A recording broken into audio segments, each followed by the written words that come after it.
പരിശുദ്ധാത്മാവേ സഹായക, നിരന്തരമെന്നെ സഹായിക്കണേ.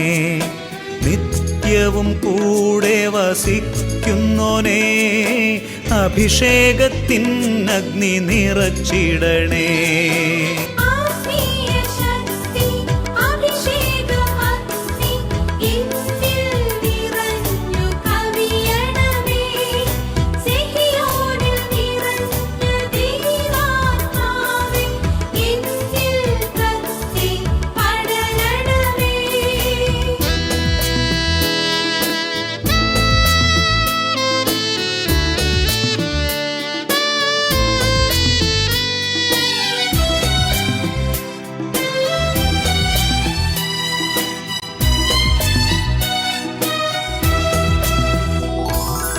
എന്നുള്ളിൽ നിറയുന്ന ദൈവിക ശക്തി ലൗകിക ശക്തിയെ തകർത്തിടുന്നു.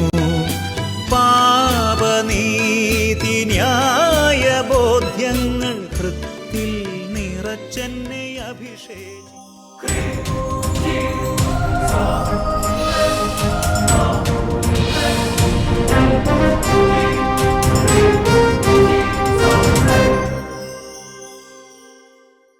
Praise the Lord. Praise the Lord. Hallelujah. Hallelujah. അഭിഷേകാഗ്നി വചന ശുശ്രൂഷകൾ സംബന്ധിക്കാൻ കർത്താവിനെ പ്രത്യേകം തിരഞ്ഞെടുക്കപ്പെട്ട നിങ്ങളെയും നിങ്ങളുടെ കുടുംബത്തെയും പരിശുദ്ധ അമ്മയുടെ ബലഹൃദയത്തിനും ഈശോയുടെ തിരുഹൃദയത്തിനും പ്രതിഷ്ഠിക്കുന്നു. ഈശോയുടെ തിരുഹൃദയത്തിന്റെ മുഴുവൻ അനുഗ്രഹവും നിങ്ങളോട് കൂടെ ഉണ്ടായിരിക്കട്ടെ. Hallelujah. Hallelujah. Praise the Lord. Praise the Lord. പ്രിയമുള്ള സഹോദരങ്ങളെ, ബഹുമാനപ്പെട്ട സേവർക്കാൻ വട്ടാരച്ചന്റെ ഒരു ആത്മീയ കൂട്ടായ്മയിലായിരുന്നു കൊണ്ട് ഇന്ന് നമ്മൾ ഈ വചന ശുശ്രൂഷയിൽ പ്രവേശിക്കുമ്പോൾ കർത്താവിൻ്റെ ആത്മാവ് ആമുഖമായി നൽകുന്ന ഒരു വചനം 1 കൊരിന്തോസ് 8:3 അവിടെ വചനം ഇങ്ങനെയാണ് പഠിപ്പിക്കുന്നത്: എന്നാൽ ദൈവം തന്നെ സ്നേഹിക്കുന്നവനെ അംഗീകരിക്കുന്നു. ഉച്ചത്തിൽ പറയാം ഹല്ലേലൂയ. ഹല്ലേലൂയ. ദൈവം തന്നെ സ്നേഹിക്കുന്നവനെ അംഗീകരിക്കുന്നു. ഞാൻ ഓർക്കാണ് ബഹുമാനപ്പെട്ട സേവർക്കാരൻ വട്ടാലച്ചൻ്റെ കൂടെ ഇത്രയും വർഷക്കാലങ്ങൾ ശുശ്രൂഷ ചെയ്തപ്പോൾ അനേകം വ്യക്തികളുടെ സാക്ഷ്യം പറഞ്ഞ് എൻ്റെ ശ്രദ്ധയിൽപ്പെട്ടു. അനേകം വ്യക്തികളുടെ സാക്ഷ്യങ്ങൾ. അപ്പം ഞാൻ അതിനകത്ത് മനസ്സിലാക്കിയ ഒരു കാര്യം, ഒരുപാട് അറിവുള്ളവരുണ്ട്, ഒരുപാട് പഠനമുള്ളവരുണ്ട്, എന്നാൽ ദൈവം അംഗീകരിക്കുന്നുണ്ടല്ലോ, ദൈവത്തെ സിമ്പിളായിട്ട് സ്നേഹിക്കുന്ന വ്യക്തികളെ, സിമ്പിളായിട്ട് ദൈവത്തെ ആശ്രയിക്കുന്ന വ്യക്തികളെയാണ്. നമുക്കൊരു സാക്ഷ്യം ശ്രവിക്കാം. എൻ്റെ പേര് അനില ജോസഫ്. ഞാൻ തലശ്ശേരി അതിരൂപതയിലെ ചെറുപുഴ ഫൊറോനയിലെ കോലുവള്ളി എന്ന ഇടവകയിൽ നിന്ന് വരുന്നു. ഞാൻ സ്ഥിരമായി ഒരു ജോലി എനിക്കില്ലായിരുന്നു. BEd ഒക്കെ പഠിച്ചു, കൂട്ടുകാർക്കെല്ലാം ജോലിയായി. അങ്ങനെ ആയപ്പോൾ ഞാൻ വളരെ വിഷമിച്ചിരുന്നപ്പോൾ എൻ്റെ അമ്മയുടെ അനിയത്തി പറഞ്ഞു, അഭിഷേകാഗ്നിയിൽ കാണുമ്പോൾ പ്രാർത്ഥനയുടെ സമയത്ത് TV-യുടെ മുന്നിൽ എഴുതി വെച്ച് പ്രാർത്ഥിക്കുകയാണെങ്കിൽ നിനക്ക് ജോലി കിട്ടും എന്ന് പറഞ്ഞു. അത് പ്രകാരം ആദ്യമായിട്ടാണ് ഞാൻ അങ്ങനെ എഴുതി വെക്കുന്നതും അഭിഷേകാഗ്നി കാണുന്നതും. അന്ന് അതിന് മുന്നേ നോർത്ത് ഇന്ത്യയിലായിരുന്നു, കണ്ടിട്ടില്ല. അഭിഷേകാഗ്നി എന്ന് പറഞ്ഞ സാധനത്തെ കുറിച്ച് അറിവുമില്ല, കണ്ടിട്ടുമില്ല. ആദ്യമായിട്ട് ഒരു മമ്മിയുടെ അനിയത്തി പറഞ്ഞല്ലേ? അതെ അതെ. അപ്പൊ അങ്ങനെ നീ അഭിഷേകത്തിനെ കണ്ട് പ്രാർത്ഥിച്ചാൽ യേശുവിന്റെ നാമത്തിൽ അത്ഭുതം ഉണ്ടെന്ന് പറഞ്ഞപ്പോൾ വിശ്വസിച്ചിട്ട് അന്ന് അഭിഷേകാഗ്നി ശരിക്കും കണ്ടു അല്ലേ? ശരിക്കും കണ്ടു, എഴുതി വെച്ച് പ്രാർത്ഥിച്ചു. അതിന്റെ പിറ്റത്തെ ദിവസം തന്നെ കോപ്പറേറ്റീവ് സ്കൂളിൽ നിന്ന് തലശ്ശേരിയിൽ നിന്ന് ഫോൺ വരികയും എനിക്ക് അപ്പോയിന്റ്മെന്റ് കിട്ടുകയും ചെയ്തു. പിറ്റേ ദിവസം നോക്കി, എത്ര വർഷമായി ജോലി ഇല്ലാതിരിക്കായിരുന്നു അല്ലേ? കുറേ വർഷങ്ങളായി ഇങ്ങനെ ബുദ്ധിമുട്ടിയിരിക്കുമ്പോൾ മമ്മിയുടെ അനിയത്തി പറഞ്ഞു, നീ പ്രാർത്ഥിക്കണം, അങ്ങനെ പ്രാർത്ഥിച്ചാൽ നിനക്ക് ജോലി തടസ്സം മാറുമെന്ന് പറഞ്ഞു. അപ്പം ഞായറാഴ്ച അഭിഷേകത്തിന് കണ്ട് ഈ മകൾ ആദ്യമായിട്ട് കാണുകയാണ്. കണ്ട് കരഞ്ഞ് പ്രാർത്ഥിച്ചു, ചിലപ്പോൾ മുട്ടൂത്തിയൊക്കെ പ്രാർത്ഥിച്ചിട്ടുണ്ടാവും. കരഞ്ഞങ്ങോട്ട് പ്രാർത്ഥിച്ച് പിന്നെ പിറ്റേ ദിവസമായപ്പോഴേക്കും തടസ്സം മാറി ജോലിക്ക് വിളിച്ചു, ജോലി ലഭിച്ചു. അതിനുശേഷം ഒരു അറിവുണ്ട്, 2012 ശേഷം അധ്യാപനത്തിന് ജോലിക്ക് കയറിയ എല്ലാവരും കേട്ടിട്ട് പാസ്സാകണം എന്നൊരു നിയമമുണ്ട്. കേട്ടിട്ട് ഞാൻ ജോലിക്ക് കയറി അപ്പം തൊട്ട് 6 പ്രാവശ്യം എഴുതി, എനിക്ക് ജയിക്കാൻ സാധിച്ചില്ല. അതിനുശേഷം ഇവിടെ വന്നു. പഠിപ്പിക്കുന്ന പിള്ളേർ പോലും എഴുതി ജയിക്കാൻ തുടങ്ങി, പക്ഷേ ടീച്ചർക്ക് ജയിക്കാൻ പറ്റില്ലാത്ത സ്ഥിതിയായി. അതേപോലെ എത്ര തവണ എഴുതിയെന്ന് അറിയാൻ പാടില്ലാത്ത തോറ്റ് കിടക്കായിരുന്നു കേട്ടോ. അതിനുശേഷം ഇവിടെ വന്ന് കൽക്കുരിശിൽ കെട്ടിപ്പിടിച്ച് കരഞ്ഞ് പ്രാർത്ഥിച്ചു. അച്ഛൻ തലയൊക്കെ വെച്ച് പ്രാർത്ഥിക്കുകയും ചെയ്തു. ഞാനിങ്ങനെ പറഞ്ഞു, കർത്താവേ, എനിക്ക് കേട്ടിട്ട് പാസ്സാകുകയാണെങ്കിൽ ഞാൻ ഇവിടെ വന്ന് സാക്ഷ്യം പറഞ്ഞോളാവേന്നും പറഞ്ഞ് ഞാൻ പ്രാർത്ഥിച്ചു. ഞാൻ അന്ന് പ്രാർത്ഥിച്ചത് 2018 മെയ്യിലാണ്. 2018 ജൂൺ മാസത്തിൽ കേട്ടറ്റ് പരീക്ഷ ഉണ്ടായിരുന്നു. അതിനകത്ത് UP സ്കൂളിന്റെ യോഗ്യതയായ കേട്ടറ്റ് 4 കാറ്റഗറി 4 എനിക്ക് ലഭിച്ചു. മെയ് മാസത്തിൽ പ്രാർത്ഥിച്ചു, ജൂൺ മാസത്തിലെ കേട്ടറ്റ് നല്ല റിസൾട്ട് ഉണ്ട്, അവിടെ പാസ്സാകാൻ. അതിനുശേഷം ഹൈസ്കൂളിൻ്റെ കേട്ടറ്റായ കേട്ടറ്റ് 3 കാറ്റഗറി 3 അതും എനിക്ക് പിറ്റത്തെ മാസത്തെ പിന്നെ പെട്ടെന്ന് ജയിക്കാനായി. ഇപ്പോൾ ഞാൻ ഹൈസ്കൂൾ അധ്യാപികയാണ്, ശമ്പളവും പാസ്സായി, എല്ലാ കാര്യങ്ങളും തടസ്സങ്ങളും മാറി കർത്താവ് ജീവിതത്തെ ഒരു തീരത്തേക്ക് എത്തിച്ച് എന്നുറക്കെ പറഞ്ഞേ hallelujah, hallelujah, praise the Lord. അപ്പോൾ അതാണ് 50-ാം സങ്കീർത്തനത്തിലെ 15-ാമത്തെ വാക്യം. അനർത്ഥ കാലത്ത് നീ എന്നെ വിളിച്ചപേക്ഷിക്കും, ഞാൻ നിനക്ക് ഉത്തരമരുളും, നീ എന്നെ മഹത്വപ്പെടുത്തും. അതാണ് ഇപ്പോൾ നടന്നുകൊണ്ടിരിക്കുന്നത്.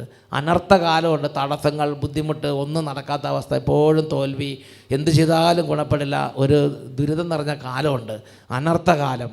അനർത്ഥകാലത്ത് എന്നെ വിളിച്ചപേക്ഷിക്കുക, ഞാൻ നിന്നെ മോചിപ്പിക്കും, നീ എന്നെ മഹത്വപ്പെടുത്തും. അതാണ് ഇപ്പോൾ സഹോദരൻ ടീച്ചർ ചെയ്യണത്. ഉച്ചത്തിൽ പറഞ്ഞേ ഹല്ലേലൂയ.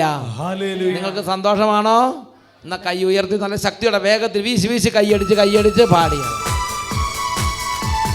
നന്ദി യേശുവേ, നന്ദി യേശുവേ, നീ ചെയ്ത നന്മകൾ 1000 നന്ദി. നന്ദി യേശുവേ, നന്ദി യേശുവേ, നീ ചെയ്ത നന്മകൾ 1000 നന്ദി. ശക്തിയാലല്ല, കൈയുടെ ബലത്താലല്ല, നിന്ദയല്ലയോ എന്നെ നടത്തിയത്. ശക്തിയാലല്ല, കൈയുടെ ബലത്താലല്ല, നിന്ദയല്ലയോ എന്നെ നടത്തിയത്. നിന്ദയല്ലയോ എന്നെ നടത്തിയത്. Praise the Lord, praise the Lord, hallelujah, hallelujah. കർത്താവിന്റെ സന്നിധിയിൽ ആനന്ദത്തോടെ നമുക്ക് എഴുന്നേറ്റ് നിൽക്കാം.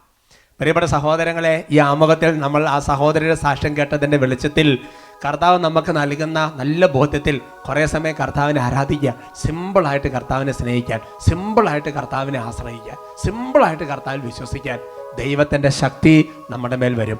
എഴുന്നേറ്റ് നിൽക്കാം, കരങ്ങൾ ഉയർത്തി. കുട്ടികളും മുതിർന്നവരും യുവതിയുവാക്കളും ബാലിക ബാലന്മാരും എല്ലാവരും ചേർന്ന് കർത്താവിനെ ആരാധിക്കുക. കരങ്ങൾ ഉയർത്തി സ്തുതിക്കട്ടെ. ഹല്ലേലൂയ, ഹല്ലേലൂയ, ഹല്ലേലൂയ. ആരാധന, ആരാധന. ഹല ഹല. ഓ കർത്താവേ, വലിയ ആത്മാവിന്റെ ശക്തി. കത്തിപ്പടരണമേ ആത്മാവേ, എന്നെ നീ തീയായി മാറ്റണമേ. ആത്മാവേ, എന്നിൽ നീ കത്തിപ്പടരണമേ. ആത്മാവേ, എന്നെ നീ തീയായി മാറ്റണമേ. കൈകളടിച്ച് ജീവനേകും ആത്മാവേ, പുതുജീവിതമേകും ആത്മാവേ, തീയായി മാറാതെന്നിൽ അഗ്നി അയക്കണമേ. ജീവനേകും ആത്മാവേ, പുതുജീവിതമേകും ആത്മാവേ, തീയായി മാറാതെന്നിൽ അഗ്നി അയക്കണമേ. കണ്ണുകളടച്ച് വലിയ ഉണർവോടെ പ്രാർത്ഥിക്കുക. ഓ കർത്താവെ, അപ്പസ്തോലന്മാരെ നയിച്ചതുപോലെ കർത്താവെ അങ്ങയെ ആശ്രയിക്കാൻ, അങ്ങയിൽ മാത്രം മുറുകെ പിടിച്ചു പോകാൻ, സിമ്പിളായിട്ട് സ്നേഹിക്കാൻ ഞങ്ങൾ അഭിഷേകം ചെയ്യണമേ. സ്ത്രീഹന്മാരെ നയിച്ചതുപോലെ എന്നെ നയിക്കണമേ. അഭിഷേകത്തിൽ ശക്തിയാൽ എന്നെ നിറയ്ക്കണമേ. ഒരുമിച്ച് സ്ത്രീഹന്മാരെ നയിച്ചതുപോലെ എന്നെ നയിക്കണമേ. അഭിഷേകത്തിൽ ശക്തിയാൽ എന്നെ നിറയ്ക്കണമേ. വചനത്തിന്റെ സാക്ഷിയോ എന്നെ അയക്കണമേ. വചനത്തിന്റെ സാക്ഷിയോ എന്നെ അയക്കണമേ. അഗ്നിയായി ശക്തിയായി എന്നിൽ നിറയണമേ. അഗ്നിയായി ശക്തിയായി എന്നിൽ നിറയണമേ. ആത്മാവേ, എന്നിൽ നീ കത്തിപ്പടരണമേ. ആത്മാവേ, എന്നെ നീ തീയായി മാറ്റണമേ. ആത്മാവേ, എന്നിൽ നീ കത്തിപ്പടരണമേ. ആത്മാവേ, എന്നെ നീ തീയായി മാറ്റണമേ. ആത്മാവേ, എന്നിൽ നീ കത്തിപ്പടരണമേ. ആത്മാവേ, എന്നെ നീ തീയായി മാറ്റണമേ. ആത്മാവേ, എന്നിൽ നീ കത്തിപ്പടരണമേ. ആത്മാവേ, എന്നെ നീ ദൈവസ്നേഹത്തിൽ ജ്വലിക്കട്ടെ. ആത്മാവേ, എന്നിൽ നീ കത്തിപ്പടരണമേ. ആത്മാവേ, എന്നെ നീ തീയായി മാറ്റണമേ. വിശ്വാസത്തിന്റെ അഗ്നി. ആത്മാവേ, എന്നിൽ നീ കത്തിപ്പടരണമേ. ആത്മാവേ, എന്നെ നീ തീയായി മാറ്റണമേ. വചനത്തിന്റെ അഗ്നി. ആത്മാവേ, എന്നിൽ നീ കത്തിപ്പടരണമേ. ആത്മാവേ, എന്നെ നീ തീയായി മാറ്റണമേ. അഭിഷേകാഗ്നി. ആത്മാവേ, എന്നിൽ നീ കത്തിപ്പടരണമേ. ആത്മാവേ, എന്നെ നീ തീയായി മാറ്റണമേ. കുടുംബം മുഴുവൻ. ആത്മാവേ, എന്നിൽ നീ കത്തിപ്പടരണമേ. ആത്മാവേ, എന്നെ നീ തീയായി മാറ്റണമേ.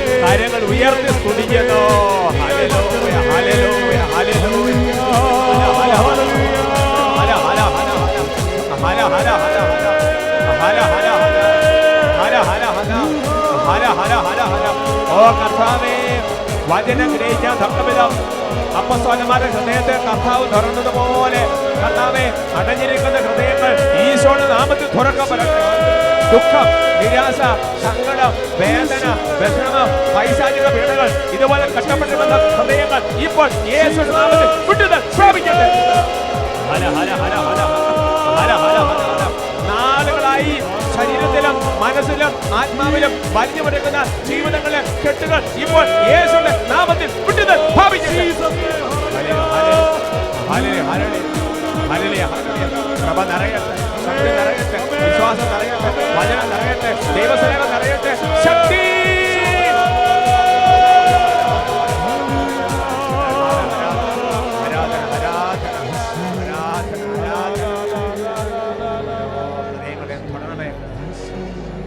ഹൃദയങ്ങളെ സ്പർശിക്കണം.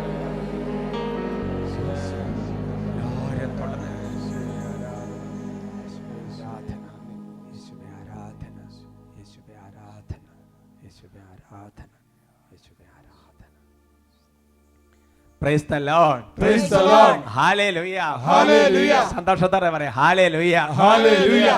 പ്രിയമുള്ള സഹോദരങ്ങളെ, പലപ്പോഴും പല മനുഷ്യരും പല സാഹചര്യങ്ങളും നമ്മളടക്കം പറയാറുള്ള ഒരു സെന്റൻസാണ് മറ്റുള്ളവരെ കുറിച്ച്, എന്തൊരു ഭാഗ്യപ്പെട്ട മനുഷ്യരാ, എന്തൊരു അനുഗ്രഹമുള്ള മനുഷ്യരാ. ഇത് പറയുമ്പോൾ നമ്മുടെ ഉള്ളിൽ ഒരു ഇത്തിരി സങ്കടം കിടപ്പുണ്ട്. പറയാം ഹല്ലേലൂയ. ഹല്ലേലൂയ. അത്ര കൊണ്ടൊരു ഭാഗ്യം എനിക്കില്ല എന്നൊരു സങ്കടം കൊണ്ട് ചിലപ്പോൾ ഇങ്ങനത്തെയുള്ള ചില സെന്റൻസുകളൊക്കെ വരാം. എൻ്റെ പ്രിയപ്പെട്ട സഹോദരങ്ങൾ, ഇങ്ങോട്ട് നോക്ക്. ഞാൻ നിന്നോടൊരു ചോദ്യം ചോദിക്കാൻ ആഗ്രഹിക്കുക. നിന്നെ പോലെ ഭാഗ്യമുള്ള ഒരു മനുഷ്യൻ ലോകത്തിൽ വേറെ ആരാ ഉള്ളത്? നിന്നെ പോലെ അനുഗ്രഹമുള്ള ഒരാള് ലോകത്തിൽ വേറെ ആരാ ഉള്ളത്? Praise the Lord. Praise the Lord. പ്രിയപ്പെട്ട സഹോദരങ്ങളെ, സങ്കീർത്തന പുസ്തകത്തിൽ 33-ാമത്തെ സങ്കീർത്തനത്തിൽ 12-ാമത്തെ തിരുവചനം, കർത്താവ് ദൈവമായുള്ള ജനവും അവിടുന്ന് തനിക്ക് വേണ്ടി തിരഞ്ഞെടുത്ത ജനതയും ഭാഗ്യമുള്ളവരാണ്. സങ്കീർത്തൻ പറയുകയാണ്, കർത്താവ് ദൈവമായുള്ള ജനത ഭാഗ്യമുള്ളത്. വീണ്ടും അതിനെ പഠിപ്പിക്കുക, കർത്താവിന് വേണ്ടി തിരഞ്ഞെടുക്കപ്പെട്ട ജനത ഭാഗ്യമുള്ളത്. സന്തോഷത്തോടെ പറയാം hallelujah. Hallelujah. Praise the Lord. Praise the Lord. എൻ്റെ പ്രിയപ്പെട്ട സഹോദരങ്ങളെ, നമ്മുടെ ദൈവമാരാ? കർത്താവ്. നമ്മൾ ആരുടെ ജനതയാ? കർത്താവിന്റെ ജനത. അവരെ കുറിച്ച് ബൈബിളിൽ സങ്കീർത്തകൻ വിശേഷിപ്പിക്കുകയാണ്, ഇതുപോലെ ഭാഗ്യമുള്ള വേറെ ആരാ ലോകത്തിലുള്ളത്? മറ്റൊരു വാക്കിൽ പറഞ്ഞാൽ, എൻ്റെ പ്രിയപ്പെട്ട സഹോദരങ്ങളെ, ഈശോയെ അറിയാൻ ഭാഗ്യം കിട്ടിയ ജനമല്ലേ നമ്മൾ.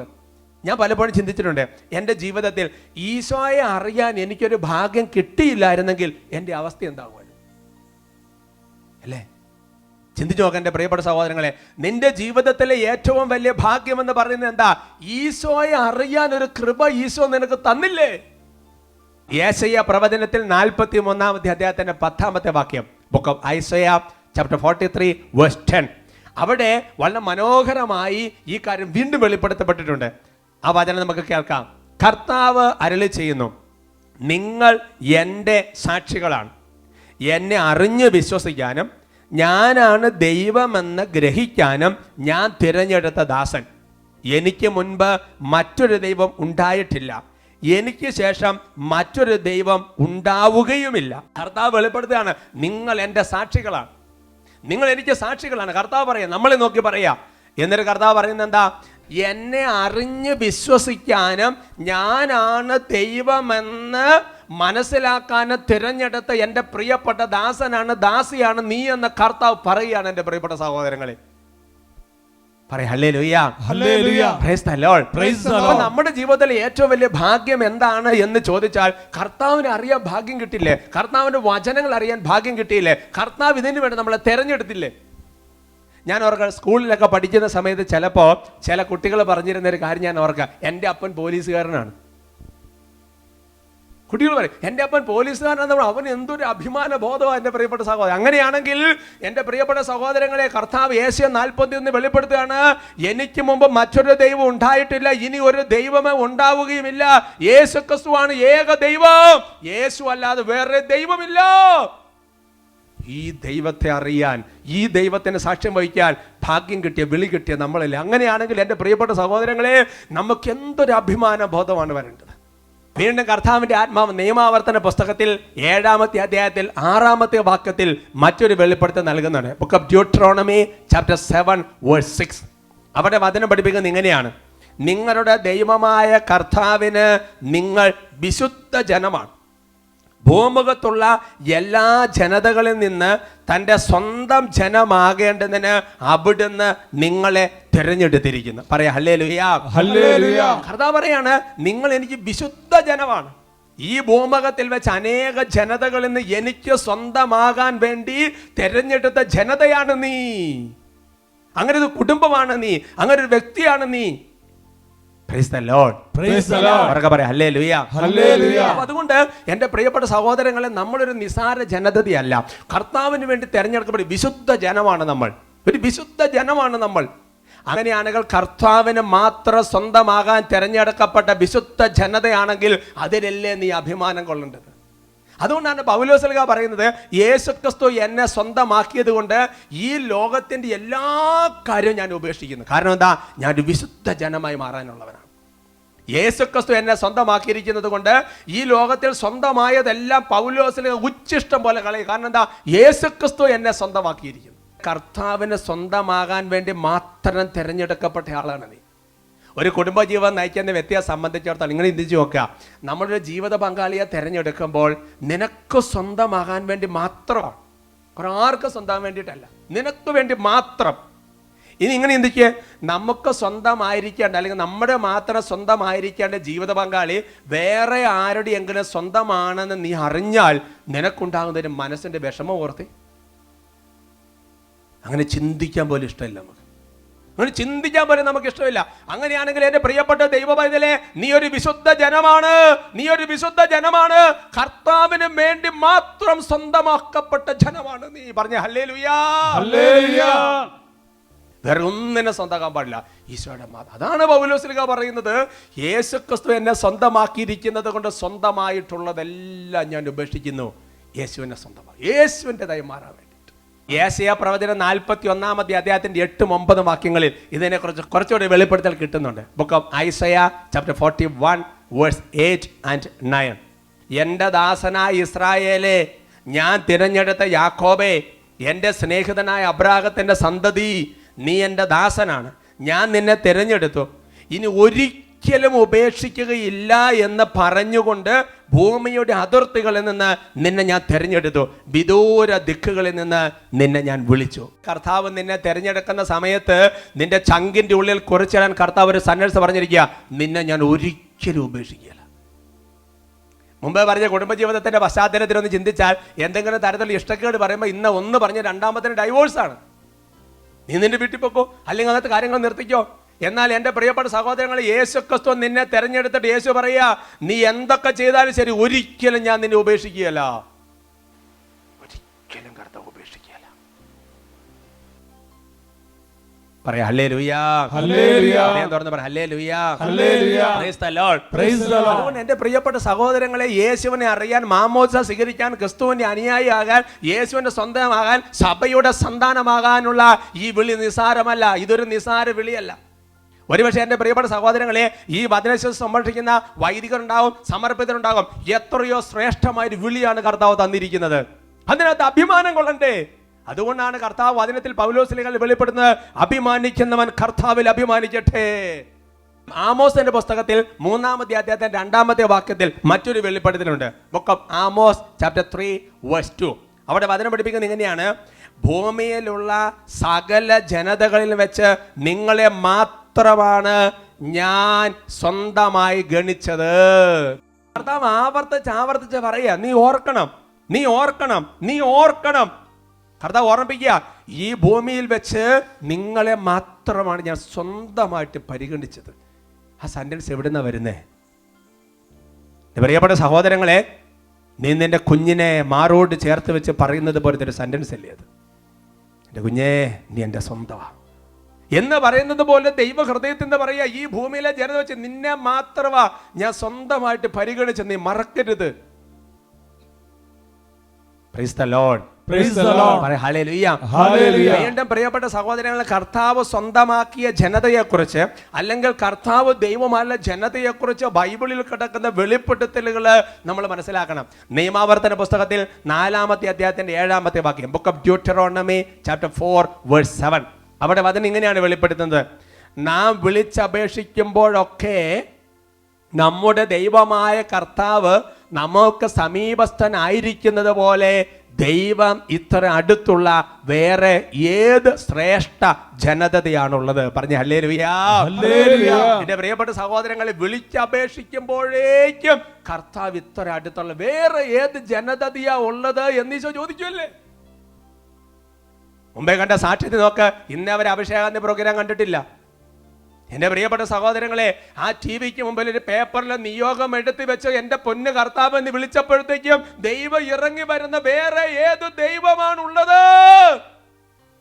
കർത്താവ് പറഞ്ഞത്, എനിക്ക് മുമ്പ് മറ്റൊരു ദൈവം ഉണ്ടായിട്ടില്ല, ഇനിയൊരു ദൈവം ഉണ്ടാവുകയില്ല. ആ ദൈവത്തെ അറിയാൻ ഭാഗ്യം ലഭിച്ചതിൽ കൂടുതൽ എന്ത് ഭാഗ്യമാ എൻ്റെ പ്രിയ കുഞ്ഞെ നിനക്ക് വേണ്ടത്? ഇതിൽ കൂടുതൽ എന്ത് ഭാഗ്യമാ വേണ്ടത്? ഇതിൽ കൂടുതൽ എന്ത് അനുഗ്രഹമാ വേണ്ടത്? Praise the Lord. Praise the Lord. പറയാ ഹല്ലേലൂയ. Hallelujah. അതുകൊണ്ട് എൻ്റെ പ്രിയപ്പെട്ട സഹോദരങ്ങളെ, ഈശോയുടെ നാമം ധരിക്കപ്പെട്ട, ഈശോയുടെ വചനം മാംസം ധരിക്കപ്പെട്ട, സഭയിൽ കർത്താവിന്റെ സഭയിൽ വിളിച്ചു ചേർക്കപ്പെട്ട, ഇനി നീ സഭയിൽ അംഗമായിട്ടില്ലെങ്കിലും ഈശോയെ വിശ്വാസം വഴി സ്വീകരിച്ചിരിക്കുന്ന നീ നിസാര ഒരാളല്ല എന്നുള്ളൊരു അവബോധത്തിൽ ജീവിക്കണമെന്ന് കർത്താവ് ആഗ്രഹിക്കുക. 1 പത്രോസ് 2:9-10 വാക്യങ്ങൾ. അവിടെ 1 Peter chapter 2:9-10 അവിടെ വചനം പഠിപ്പിക്കുന്നത് ഇങ്ങനെയാണ്: എന്നാൽ നിങ്ങൾ തിരഞ്ഞെടുക്കപ്പെട്ട വംശവും രാജകീയ പുരോഹിത ഗണവും വിശുദ്ധ ജനതയും ദൈവത്തിൻ്റെ സ്വന്തം ജനവുമാണ്. അതിനാൽ അന്ധകാരത്തിൽ നിന്ന് തൻ്റെ അത്ഭുതകരമായ പ്രകാശത്തിലേക്ക് നിങ്ങളെ വിളിച്ചവന്റെ നന്മകൾ പ്രകീർത്തിക്കണം. പറഞ്ഞ ഹല്ലേലൂയാ. സന്തോഷത്തോടെ പറയാം ഹല്ലേലൂയാ. അതുകൊണ്ട് എൻ്റെ പ്രിയപ്പെട്ട സഹോദരങ്ങളെ, നീ ചെയ്യേണ്ട ഒരു പ്രവൃത്തി എന്ന് പറയുന്നത് എന്താണെന്ന് വചനം വെളിപ്പെടുത്തുകയാണ്. നിന്നെ ഇങ്ങനെ വിളിച്ചു ചേർത്ത കർത്താവിന്റെ നന്മകൾ നീ പ്രകീർത്തിക്കണം. ഈ നന്മകൾ നീ പ്രഖ്യാപിക്കണം. അവനെ കുറിച്ചുള്ള നന്മകൾ പറയണം. അതിനകത്ത് നീ ഊറ്റം കൊള്ളണം, അതിനകത്ത് നീ അഭിമാനം കൊള്ളണം. ഒരു ക്രിസ്ത്യാനിയായിരിക്കുന്ന അഭിമാനം കൊള്ളണം. പറഞ്ഞ ഹല്ലേലൂയാ.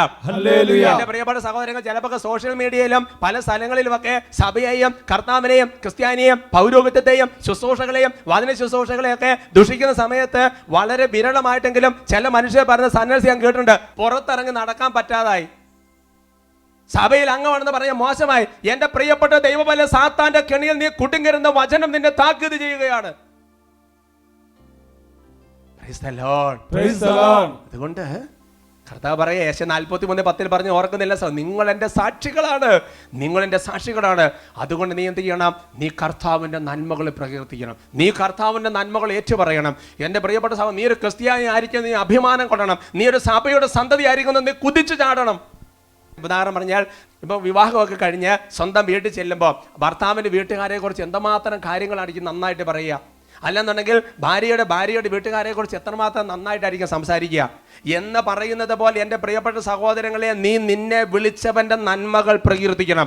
നീ നിന്നെ വിളിച്ച് നിന്നെ തിരഞ്ഞെടുത്തവൻ്റെ അവന് വേണ്ടി നിലകൊള്ളണം എന്ന് വചനം വെളിപ്പെടുത്തുക. പറയാ ഹല്ലേലൂയാ.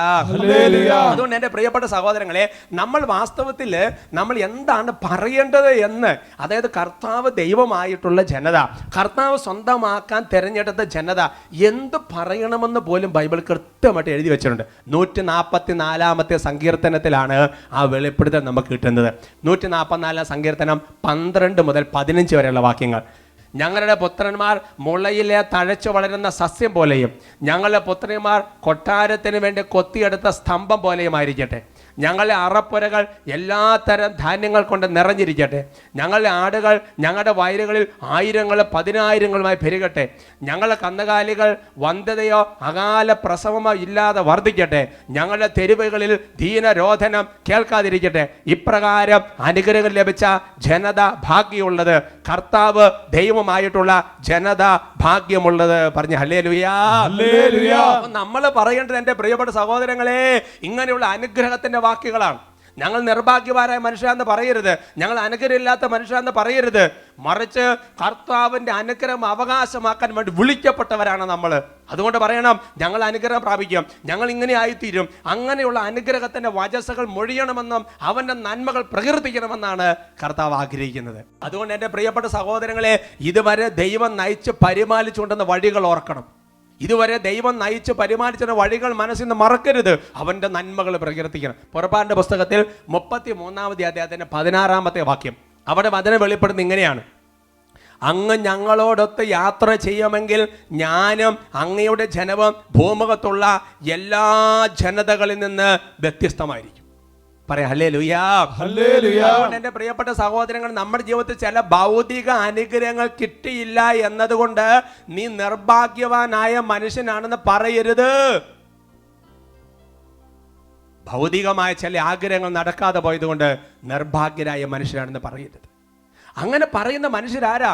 1 Corinthians 15-19 വചനം വെളിപ്പെടുന്നത് ഇങ്ങനെയാണ്: ഈ ജീവിതത്തിന് വേണ്ടി മാത്രം ക്രിസ്തുവിൽ പ്രത്യാശ വെച്ചിട്ടുള്ളവരാണ് നിങ്ങളെങ്കിൽ എല്ലാ മനുഷ്യരെക്കാൾ നിങ്ങൾ നിർഭാഗ്യരാണ്. Praise the Lord. സത്യത്തിൽ ആരാ നിർഭാഗ്യര്? എൻ്റെ സഹോദരങ്ങളെ, ഈ ലോകത്തിലെ ജീവിതത്തിന് വേണ്ടി മാത്രം പ്രത്യാശ വെച്ചവരാണെങ്കിൽ നിർഭാഗ്യരായ മനുഷ്യൻ. നമ്മൾ അങ്ങനെയല്ല. നമ്മൾ സ്വർഗത്തിന് വേണ്ടി വിളിക്കപ്പെട്ടവരാണ്, കർത്താവിന് വേണ്ടി വിളിക്കപ്പെട്ടവരാണ്, നിത്യജീവൻ അവകാശമാക്കാൻ വേണ്ടി നിയോഗം ലഭിച്ച മനുഷ്യരാണ് നമ്മൾ. പറഞ്ഞ ഹല്ലേലൂയാ. രക്തസാക്ഷികളായ വിശുദ്ധരെ കുറിച്ചുള്ള പുസ്തകം വായിച്ചു കഴിഞ്ഞപ്പോൾ പാപ്പ 6 രണ്ടാമൻ ആ മാർപ്പാപ്പയെ വധിക്കാൻ വേണ്ടി കൊണ്ടുപോവാണ്. അപ്പോൾ മാർപ്പാപ്പയുടെ കൂടെ നാളുകളായിട്ട് വിശുദ്ധ കുർബാനയ്ക്ക് അസിസ്റ്റ് ചെയ്തിരുന്ന ഒരു ഡീക്കനുണ്ട്. എന്ന് പറഞ്ഞാൽ എല്ലാ കാര്യം ചെയ്തു കൊടുത്ത ഡീക്കൻ. അപ്പോൾ ആ ഡീക്കൻ പാപ്പായുടെ പുറകെ പോവുകയാണ്. പാപ്പ അങ്ങ് മരിക്കാൻ പോകുമ്പോൾ എന്നെയും കൂടെ കൊണ്ടുപോകാൻ പറ, കാരണം ഇപ്പോൾ പാപ്പായെ മാത്രമേ ശത്രുക്കൾ വധിക്കാൻ തീരുമാനിച്ചിട്ടുള്ളൂ. എന്നെയും കൂടെ കൂടെ വാ. ഞാൻ കുർബാനയ്ക്ക് കൂടുമ്പോൾ എല്ലാം അങ്ങേക്ക് എടുത്തു തന്നില്ലേ, അങ്ങേക്ക് ഇഷ്ടപ്പെട്ട രീതിയിലല്ലേ ഞാൻ പ്രവർത്തിച്ചത്. അതുകൊണ്ട് എന്നെയും കൂടി എങ്ങനെയെങ്കിലും കൊണ്ടുപോകും, എങ്ങനെയെങ്കിലും അങ്ങനെ കൂടെ മരിക്കാൻ കൊണ്ടുപോകുമെന്ന് പറഞ്ഞ് ഡീക്കൻ പുറകെ നടന്ന് കരയുകയാണ്. എൻ്റെ പ്രിയപ്പെട്ട സഹോദരങ്ങൾ, സമയമാകുമ്പോൾ ദൈവം നിന്നെ അനുവദിക്കുമെന്ന് പറഞ്ഞിട്ട് പാപ്പ മരണം വരിച്ചു. എന്നിട്ട് ചുരുങ്ങിയ ദിവസങ്ങൾക്ക് ശേഷം ഈ ഡീക്കനെ മരണം വരിക്കുന്ന കാണുകയാണ്. അതുകൊണ്ട് എൻ്റെ പ്രിയപ്പെട്ട സഹോദരങ്ങളെ, നമ്മൾ പറയേണ്ട വാക്കുകൾ എന്ന് പറയുന്നത് നിരാശയുടെ വാക്കുകളല്ല, നിർഭാഗ്യത്തിൻ്റെ വാക്കുകളല്ല. നമ്മൾ ഈ ഭൂമിയിൽ ഏറ്റവും അനുഗ്രഹം പ്രാപിച്ച ജനതയാണ്. കാരണം സ്വർഗ അവകാശമാക്കാൻ വേണ്ടി വിളി കിട്ടിയവർ. പറയാ ഹല്ലേലൂയാ. അതുകൊണ്ട് എൻ്റെ പ്രിയപ്പെട്ട സഹോദരങ്ങളെ, ഈ ആരാധന സമയത്ത് നമ്മളുള്ള എല്ലാ നെഗറ്റീവ് ചിന്തകളും മാറ്റി, നമ്മുടെ മനസ്സിലുള്ള എല്ലാ നെഗറ്റീവ് ചിന്തകളും മാറ്റി അനുഗ്രഹത്തിൻ്റെ കൃപ ഏറ്റുപറഞ്ഞ് ആരാധിക്കാൻ കർത്താവ് കൃപ നൽകട്ടെ.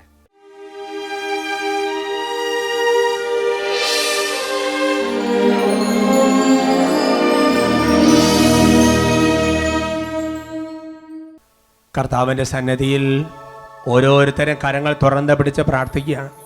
ഇതുവരെയുള്ള ജീവിതത്തിൽ നിരാശയുടെ വാക്കുകൾ പറഞ്ഞു പോയിട്ടുണ്ടെങ്കിൽ കർത്താവിൻ്റെ നാമത്തെ വിളിക്കണം. ഇതുവരെയുള്ള ജീവിതത്തിൽ നിർഭാഗ്യരായ മനുഷ്യരാണെന്ന് പറഞ്ഞു പോയിട്ടുണ്ടെങ്കിൽ കർത്താവിൻ്റെ നാമത്തെ വിളിക്കണം. യേശു എന്ന നാമത്തെ വിളിക്കുമ്പോൾ അത്ഭുതകരമായി ദൈവത്തിൻ്റെ ശക്തി ഇറങ്ങി ആ മേഖലകളെല്ലാം മാറ്റി വലിയ കൃപയുടെ അഭിമാനത്തിന്റെ അഭിഷേകം കൊണ്ട് കർത്താവ് നിറയ്ക്കും. കരങ്ങൾ ഉയർത്തി ഒരുമിച്ച് ഉറക്കെ വിളിക്കുന്നു, യേശുവേ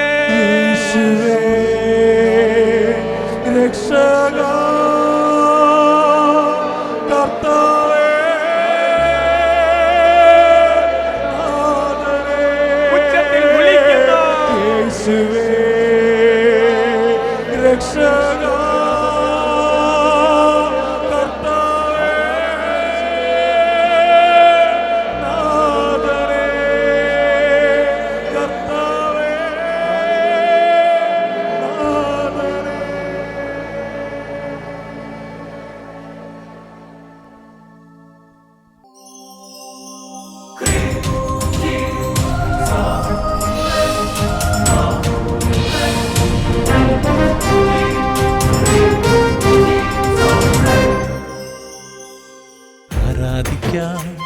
ഈ ജീവിതം തന്നതിനായിരമായിരം നന്ദി കർത്താവേ. പാടി സ്തുതിക്കാൻ എനിക്കായുസു നൽകി നീ കോടാനുകോടി സ്തോത്രം കർത്താവേ. എത്രത്തോളം നിന്നെ സ്തുതിച്ചാലും മതി വരുമോ, എത്ര കാലം നിന്നെ പുകഴ്ത്തിയാലും മതി തീരുമോ, എത്രത്തോളം നിന്നെ സ്തുതിച്ചാലും മതി വരുമോ, എത്ര കാലം നിന്നെ പുകഴ്ത്തിയാലും